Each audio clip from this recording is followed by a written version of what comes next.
E aí, tudo bem com vocês? Neto Bressan, eu estou aqui hoje para trazer um conteúdo bem interessante, né? Já começo a minha aula de hoje, né, com um gráfico aqui do preço do açúcar em Nova York. Então, como vocês podem ver, o açúcar ele bateu aqui dia, dia 22 de outubro de 23, né? Há 2 anos atrás. Quase 30 centes de libra-peso, então, centes de dólar de libra-peso, então o valor aí é praticamente o dobro, né, do que está hoje, né? Então, hoje o preço aqui, né, tá 14,96 centes de dólar por libra-peso, então imagina o impacto no resultado financeiro de todas as usinas que fazem açúcar no Brasil, né? Então, é um cenário bem desafiador, né? Então, e a gente está no mês de novembro, hoje é dia,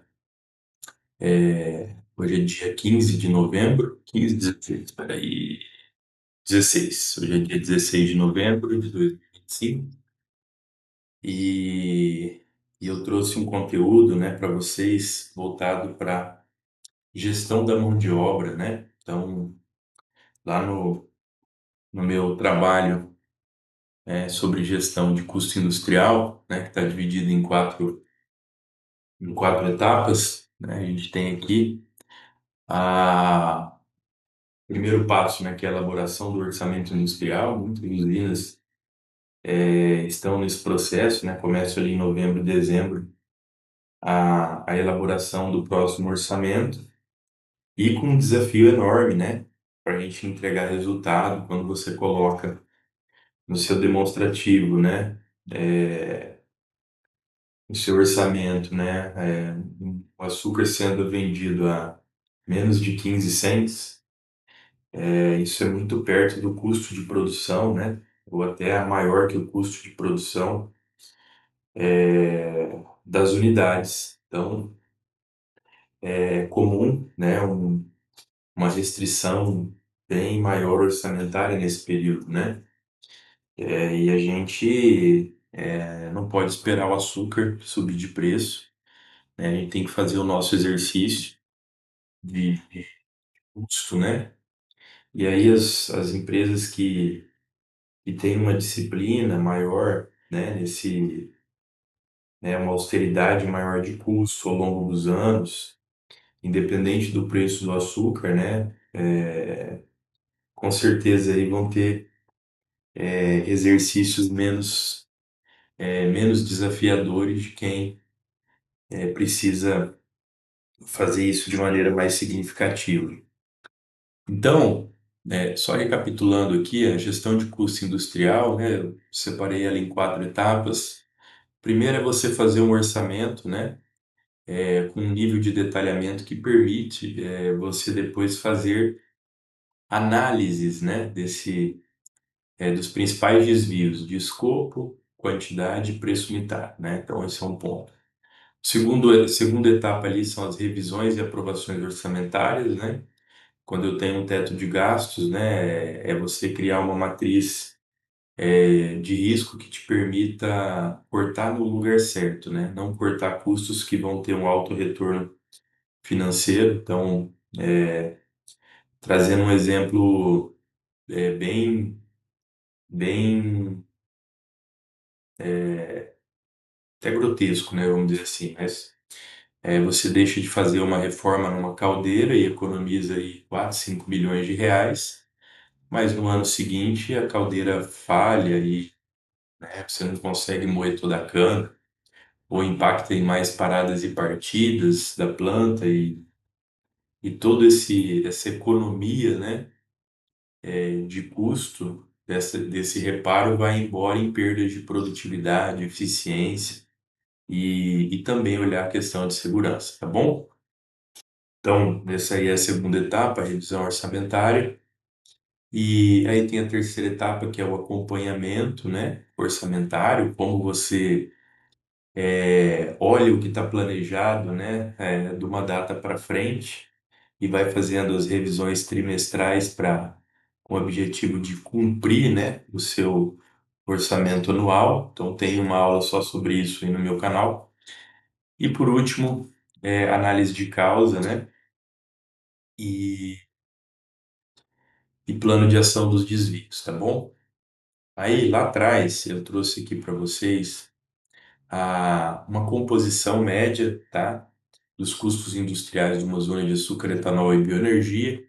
Então ela está bem concentrada, né? O custo em mão de obra, ele representa ali, em média, 43% de tudo que se gasta na indústria é mão de obra. Manutenção de entre safra, 22%, manutenção de safra, 11%, insumos 10%, e aí todas as outras contas, aluguéis e arrendamento, gastos gerais, né? Entram ali, tudo representam mais 14%. E nesse trabalho de análise de causa, né, ele é fundamental, principalmente nesse período em que a gente vai ter que fazer movimentos, né, mais, mais desafiadores para redução de custo, né? E aí eu trouxe para vocês aqui, né, uma reflexão, é isso que eu queria provocar nas pessoas aqui, com base no meu ponto de vista, sobre qual a melhor estratégia, né, para a gente fazer essa jornada de redução de custo e, e ela se concentra, pessoal, em uma gestão, né, transdisciplinar, né? Então, a gente olhar manutenção e mão de obra, né, como coisas, como como custos que se interligam, tá? E aí eu trouxe para vocês aqui, tá? Então, um, pensa o seguinte, né, pessoal? Vamos lá. Quando eu tenho uma, uma boa, uma boa gestão de mão de obra, né, que representa 43% do meu custo, então, quando eu entendo todas as pessoas, todos os recursos humanos que estão dentro do meu orçamento, e quanto eles estão gerando de valor para a empresa, uma boa gestão desse, desse, desse pacote de custo, né, dessa conta contábil, né, que é a principal, né, para qualquer negócio, né, a gente está falando de pessoas, e pessoas fazem a diferença no negócio. Então, é entender dentro dessa conta de mão de obra quais são os principais pontos, quais são os principais fatores que eu posso atuar, né, como gerente, como coordenador, como gestor, como líder, como RH também, para fazer esse ser um valor que realmente traga resultados para a empresa. Bom, e aí eu dividi esse trabalho em, em ações, né? Vamos pensar assim, em ações. Ações operacionais, né? Que estão ali no meu dia a dia, ações mais táticas e ações estratégicas, né? Então, começando ali pela operacional, né? É a gente estabelecer como time uma rotina de olhar, né? Os afastamentos assistenciais, olhar banco de horas, olhar falta injustificadas, olhar faltas justificadas, horas extras estruturantes e horas extras não estruturantes. E aí eu trouxe aqui para vocês também, né, a frequência com que olhar isso, né? O que eu recomendo ser diário, mensal e trimestral. Então, afastamento assistencial, né? Vamos pensar o seguinte: a gente precisa olhar isso, né, diariamente, tá? Diariamente. Então, entender as pessoas que estão faltando, né? e por que que estão faltando, tá? Então, fica um ponto aqui, porque toda vez que a gente vai. Isso também vale para pautas, isso vale para banco de horas, né?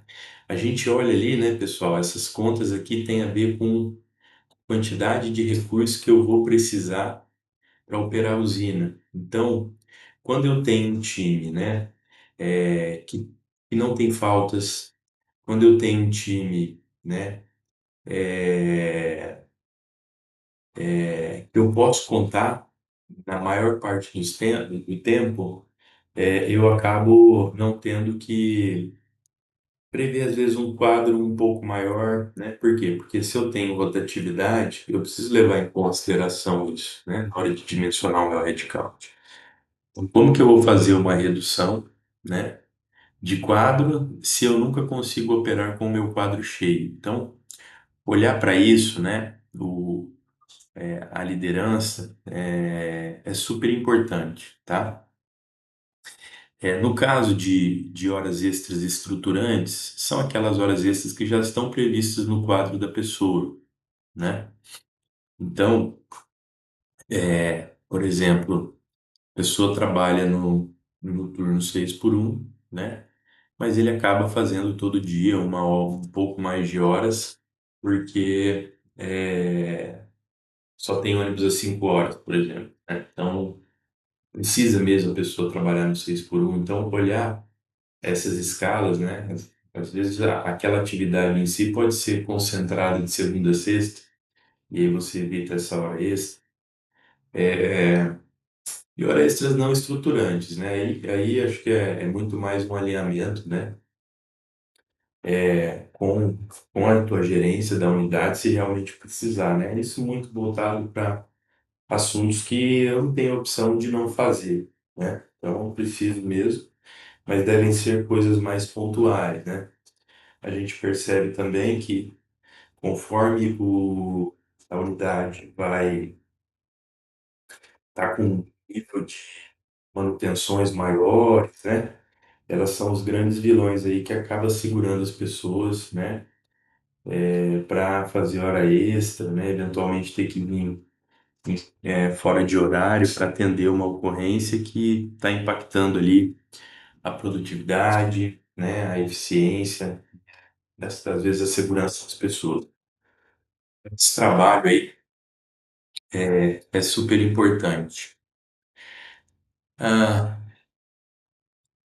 então, gente, é, aqui está muito mais voltado para uma questão operacional. É estabelecer uma rotina, né, sua com o seu time, né, ter relatórios de reporte dessas informações para você poder ir fazendo a gestão, né, desses indicadores. Então, esse é um ponto, né, mais ali no operacional. Passando para o nível tático, o que que é legal vocês olharem, né? Um outro ponto que acaba dificultando essa gestão da mão de obra por exemplo, escala de trabalho, né? Eu tive ali um desligamento, né, no turno, e aí eu tô tendo que fazer hora extra para compensar essa pessoa que saiu, né? Então isso pode acontecer. Olhar ali também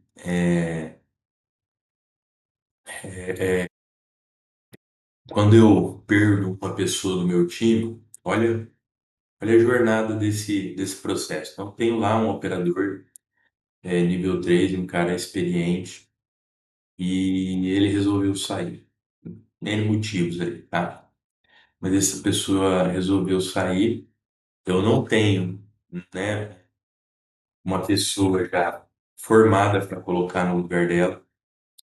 Então, eu vou ter que contratar um nível iniciante e começar toda a jornada. Então, eu perdo uma pessoa sênior, né, nível 3, eu vou lá e contrato nível 1.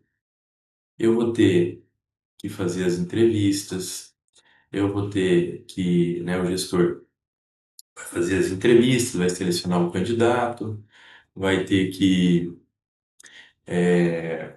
Aí essa pessoa vai entrar, vai fazer integração, vai fazer os treinamentos, aí ela vai para a área, né?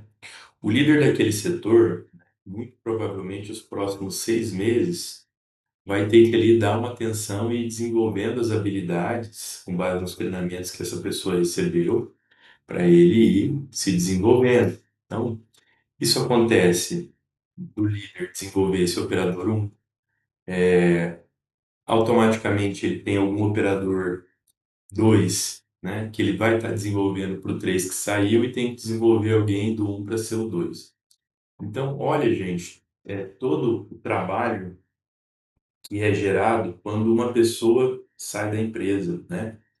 Então, estudos mostram que o impacto que você tem no negócio de um desligamento voluntário, ele pode chegar tranquilamente a 200% do custo anual daquele cargo, né? Ele é em torno de 50% do custo anual para níveis mais operacionais, e dependendo da liderança, da expertise, do conhecimento daquele profissional, isso pode chegar a 200%. Por quê? Enquanto o time operacional ali poderia estar focado, né, em desempenhar a sua função ali no processo com mais eficiência, né? Estar atento às variáveis de controle, fazer ajustes que diminuem o impacto de perdas. Ele está ali, às vezes, cobrindo a ausência até que seja contratada essa pessoa e depois fazendo todo o treinamento dessa pessoa na vaga. Então, por que que eu quis trazer isso mais fortemente aqui? Porque a gente precisa ter parar uma vez no ano e olhar para esses desligamentos involuntários, entender quais são os fatores, né, que fizeram as pessoas saírem, olhar onde está concentrado, em que setor, em que cargo, né, qual o tempo de empresa dessas pessoas, e entender por que que elas estão saindo, e a partir de entender as causas primárias dessa saída, atuar fortemente em ações que eliminem isso. Então, isso aí, gente, é uma baita redução de custo de mão de obra, que reflete, por exemplo, tanto no custo quanto na performance da unidade, né? Então, sempre lembra isso, tá? Então, eu coloquei aqui, ó, a taxa de escalas de folga e taxa de desligamento involuntário, né? Desculpa, voluntário, olhar uma vez por ano. E aqui, ó, um outro ponto também que é um custo bem alto é a taxa de ocupação dos ônibus. Então, entender ali se existe a possibilidade de remanejamento das pessoas entre turnos, né? Estratégias de contratação, né? Das vagas que estão abertas, para regiões em que tenham mais sinergia de ônibus, né? É comum a unidade industrial aqui na região de São Paulo ter ônibus em 3, 4 cidades diferentes para atender a necessidade de mão de obra, né? Então, esse é um ponto importante. E aí, né, de uma maneira mais estratégica, também, olhar aqui a parte anual, é entender o quadro de liderança, né, o dimensionamento do quadro de liderança, o dimensionamento do quadro operacional, como que é a nossa remuneração por performance. Então, existe, né, através do PPR, né, uma remuneração variável atrelada à produtividade, eficiência, né, os indicadores chaves da indústria. Então, esse é um ponto importante aí. E reajustes de promoções e terceirizações, tá? E aqui acabei não tentando, já deu 19 minutos aqui a aula. Mas o que eu queria trazer para vocês aqui assim, com relação ao quadro de liderança, a gente precisa olhar na hora de dimensionar isso, algumas, vamos dizer assim, um termo mais comum ali, o nível, uma avaliação de maturidade da minha unidade como um todo. Então, eu preciso olhar, primeiro, Quando a gente faz um bom exercício ali dos operacionais, a gente pode contar que as pessoas vão vir e vão estar aqui disponíveis, né? Então eu não preciso ter reservas, são um time de titulares. Quando eu resolvi o problema de turnover, ou desligamentos voluntários, eu tiro a sobrecarga dessa liderança de ter que estar desenvolvendo pessoas a todo momento, entrevistando. Eu diminuo a demanda lá do analista de contratação, de fazer todo esse processo. É menos admissional, é menos treinamento. Então, é super importante, né, esse exercício bem feito. Uma vez ele sendo bem feito e eu tendo um time qualificado e habilitado, né, que sabe o que tem que fazer, quando tem que fazer, como tem que fazer, as pessoas já se conhecem e se relacionam. Então, é um time entrosado, facilita a vida dessa liderança, né? E automaticamente essa liderança ela consegue dar mais foco, né, na no core do negócio, né, naquilo que vai trazer mais geração de valor para a empresa. Isso vira um ciclo virtuoso. E aí automaticamente eu consigo, né, diminuir a necessidade desse quadro de liderança para fazer essa gestão, tá? Um outro ponto importante, né, eu trouxe aqui da rotatividade, qual que é o nível de suporte que essas lideranças da operação estão tendo das áreas de apoio, né? Quanto do trabalho eles são demandados para atender, por exemplo, os processos de suprimentos, os processos de treinamento, os processos de gestão da segurança, os processos de é,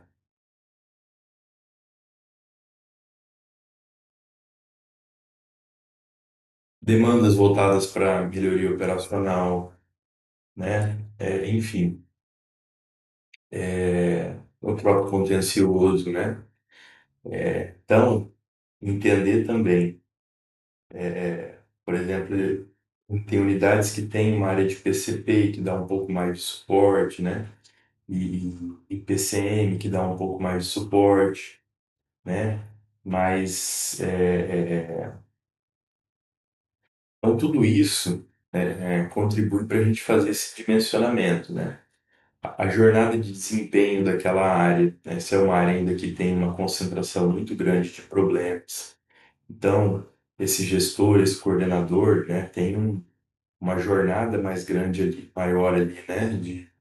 No sentido de atuar com as áreas de manutenção, de suprimentos, de segurança, de meio ambiente, de RH, para fazer a jornada ali, né?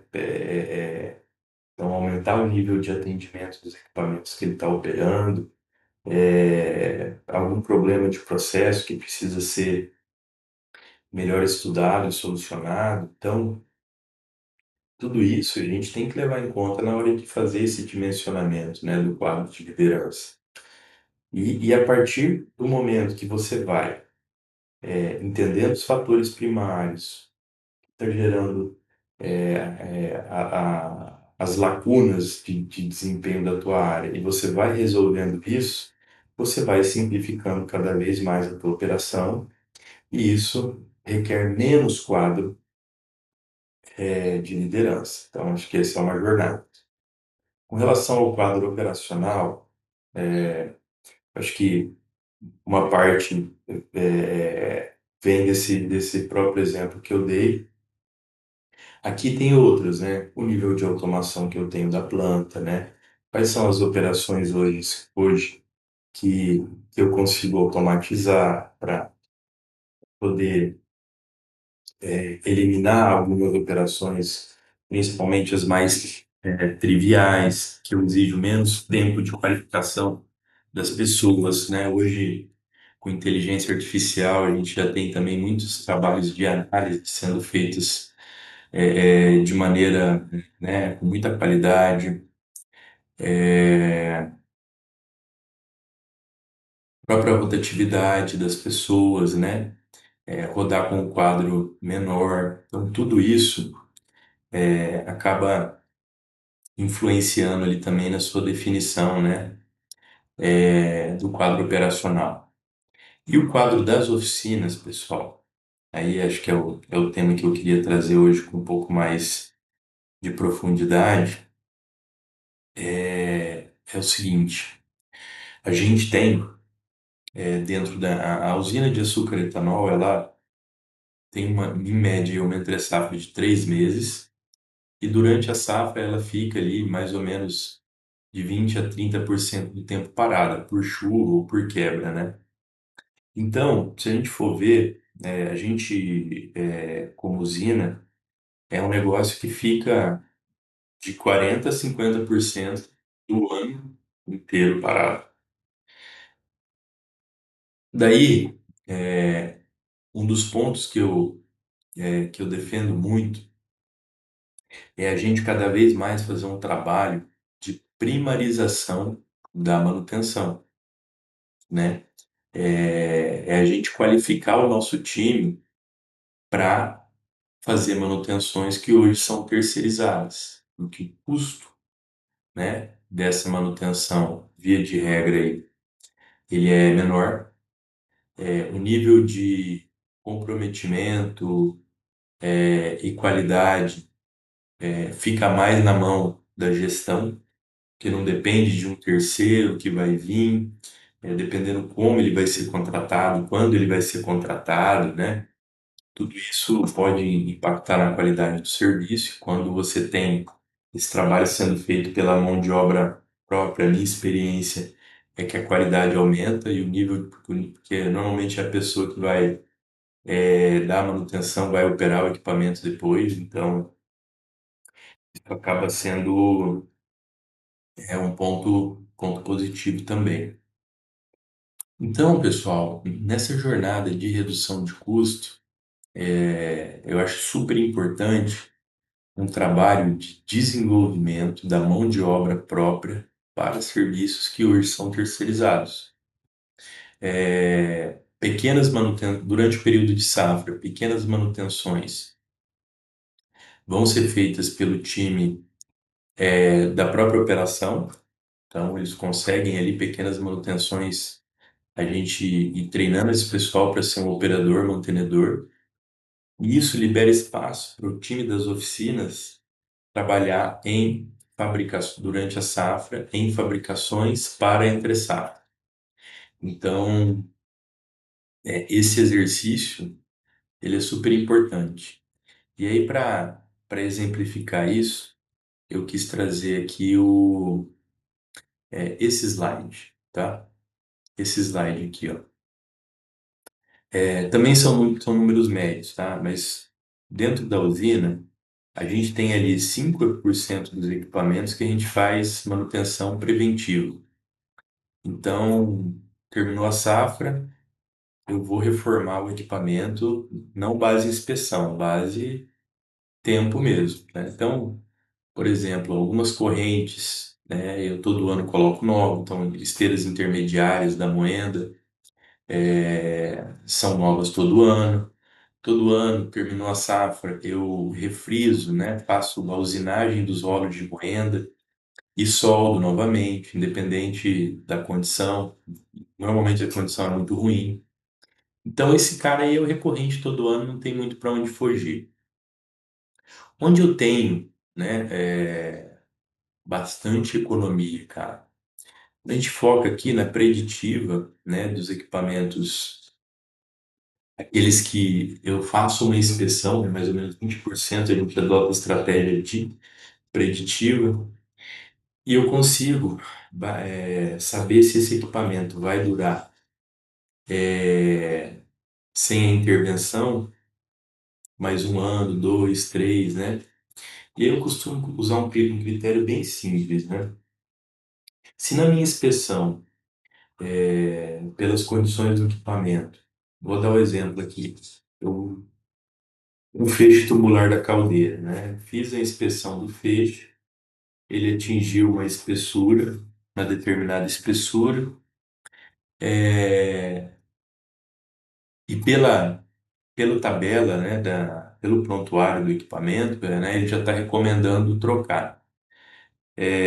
Bom, por norma, quando eu não vou seguir uma norma, eu preciso ter um cálculo de engenharia, né, que justifique que aquela espessura menor vai durar mais tempo do que o que está ali no prontuário. Vamos dizer que eu fiz esse estudo e, e essa tubulação aí, com certeza ela aguenta mais 5 anos, né? Então, né, um custo que eu ia ter a cada 15 anos, vamos supor, quando eu aumento 5 anos, ele vai para 20, né? Ou seja, em 60 anos, né, eu evitei de fazer uma troca do fecho. Então, estou dando um exemplo mais maior assim, mas eu acho que desenvolver cada vez mais técnicas de manutenção preditiva para saber o tempo real que o equipamento vai falhar me permite, né, esticar esse tempo entre manutenções e é uma economia que exige ali muito mais inspeções e critérios técnicos do que esforço, né? Pô, então, acho que esse é um ponto bacana para vocês olharem. É, um outro exemplo, né? Tem muito custo, normalmente em caldeiraria terceirizado. Então, esse trabalho também faz com que eu concentre menos manutenções, né? Conforme eu vou aumentando o tempo médio entre manutenções, eu deixo a minha entre-safra com um volume menor de manutenções. E aí, a minha equipe, entre o pessoal do processo e o pessoal das oficinas, conseguiria atender sem terceirizações, tá? Então, tem muito dinheiro na mesa com essa estratégia, tá, pessoal? Principalmente caldeiraria, tá? Caldeiraria tem, acho que é um ponto para vocês olharem com bastante atenção. E por último, os críticos, equipamentos críticos C, né, principalmente ali, a gente poder trabalhar numa manutenção mais linear durante a safra e não mexer nisso na entre safra também, né? É uma maneira de você desconcentrar, tirar a concentração de manutenções na entre safra que vão acabar demandando terceiros. Pessoal, acabou ficando bem longo o vídeo aqui. Ficou bastante conteúdo, mas se eventualmente ficarem com alguma dúvida ou quiserem mais algum complemento aí, né? É só chamar, tá? Deixa um comentário ali. Clica que gostou dos vídeos, tá? Me ajuda aí a aumentar o engajamento. E é isso, tá, pessoal? Custo de mão de obra e manutenção, eu penso, tá? Eu penso. A estratégia deve ser, né, voltada naquelas 3 etapas lá, né? Operacional, tático e estratégico. A gente tem que fazer um bom trabalho de qualificação da mão de obra, da produção e manutenção, para diminuir as demandas de manutenção durante a safra, pequenos reparos, principalmente de caldeiraria, o próprio time da produção poder fazer. Quando eles têm essa habilidade, eles cuidam mais dos equipamentos também. É, Estratégia de manutenção que você tire a concentração de muito pouco de safra, para que o seu time headcount aí da planta consiga atender toda a demanda sem terceirizações ou com terceirizações, tá? Essas técnicas de preditiva também te permite, por exemplo, montar um plano de saber um ano antes o que você vai ter que trocar e o time de caldeiraria durante a safra já ir fazendo a parte de fabricação para só ficar na entre safra a parte de montagem, né? Então, esse, na minha visão, tá, pessoal, é o maior exercício que a gente tem que fazer, principalmente nesse período de preços baixos do açúcar, tá? É fazer essa boa integração entre mão de obra nossa, manutenção e safra e entre safra. Bom, espero que vocês tenham gostado, tá? Deixa um like, tá? Compartilha com quem vocês achar que esse trabalho pode agregar, tá bom? Um abraço.